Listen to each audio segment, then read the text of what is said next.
एक बार गौतम बुद्ध प्रवचन देने के लिए एक स्थान पर रुके। लोग उनसे तरह तरह के प्रश्न पूछ रहे थे और बुद्ध उनके उत्तर दे रहे थे। वहीं पर एक व्यक्ति चुपचाप एक कोने में बैठा हुआ था।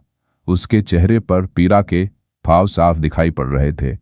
बुद्ध ने उस व्यक्ति से पूछा, भाई क्या दुख है आपको?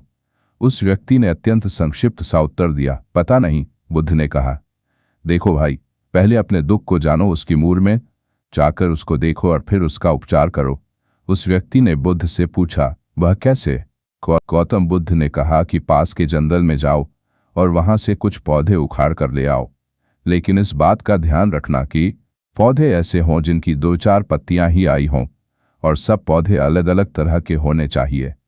वह व्यक्ति जंगल में गया और बुद्ध के निर्देशानुसार कुछ पौधे उखाड़ लाया। महात्मा बुद्ध ने उसके हाथ से एक पौधा लिया और उसे दिखाते हुए पूछा कि यह कौन सा पौधा है? व्यक्ति ने कहा कि यह तो बहुत छोटा सा पौधा है, इसकी पत्तियां भी बहुत छोटी छोटी हैं, इसलिए अभी मेरे लिए यह बता पाना कि यह कौन सा पौधा है बहुत मुश्किल है। महात्मा बुद्ध ने कहा कि इस पौधे की जड़ों को ध्यानपूर्वक देखो और बताओ कि वहां क्या है। उस व्यक्ति ने जड़ों को ध्यानपूर्वक देखा और बताया कि इसकी जड़ों में पौधे के बीज का आवरण अटका हुआ है। इससे पता चलता है कि इसे नीम का पौधा होना चाहिए। अब बुद्ध ने उससे दूसरे पौधों के बारे में पूछा तो उसने जड़ को देखकर सभी पौधों के सही नाम बता दिए। बुद्ध ने उसे समझाते हुए कहा कि जिस प्रकार हर पौधे का एक बीज होता है, उसी प्रकार से हर दुख का भी एक बीज होता है। उस बीज को हम कारण कह सकते हैं। बिना कारण के कार्य की उत्पत्ति असंभव है। बिना बीज के न तो कोई पौधा उगता है और न बिना कारण के दुख की उत्पत्ति ही होती है। दुख के बीज या कारण को पहचान कर ही हम उसे दूर करने का उपाय कर सकते हैं।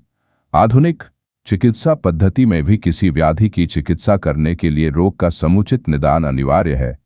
रोग का सही कारण और व्याधि का सही स्वरूप जाने बिना उपचार करना हवा में तीर चलाने के समान ही है। पीड़ा चाहे शारीरिक हो अथवा मानसिक, उसके मूल को खोजना अनिवार्य है। अब कारण खोजने के पश्चात दुख का उपचार क्या है? महात्मा बुद्ध ने 4 आर्य सत्य घटित किए। उन्होंने कहा कि दुख जीवन का एक अनिवार्य सत्य है। यह हर व्यक्ति के जीवन में किसी न किसी रूप में आता है। इसके बाद उन्होंने कहा कि दुख है तो उसका कारण भी अवश्य है। बिना कारण के कोई दुख हो ही नहीं सकता। फिर कहा कि दुख का उपचार भी है। अब दुख का उपचार क्या है? बुद्ध ने कहा कि सम्यक मार्ग ही वास्तविक उपचार है। यही बुद्ध का दर्शन है। बुद्ध का अष्टांगिक मार्ग ही उनका दर्शन व हर व्याधि का उपचार है। दुखों से मुक्ति के लिए इसका पालन अनिवार्य है। अब यह सम्यक मार्ग क्या है? जीवन के हर क्षेत्र में हर प्रकार की अति से बचकर बीच का रास्ता अपनाना ही बुद्ध का अष्टांगिक मार्ग अथवा सम्यक मार्ग है। दोस्तों, ये कहानी आपको कैसी लगी मुझे कमेंट बॉक्स में कमेंट करके ज़रूर बताएं। और कहानी अगर पसंद आई हो तो वीडियो को लाइक और चैनल को सब्सक्राइब अवश्य करें। धन्यवाद।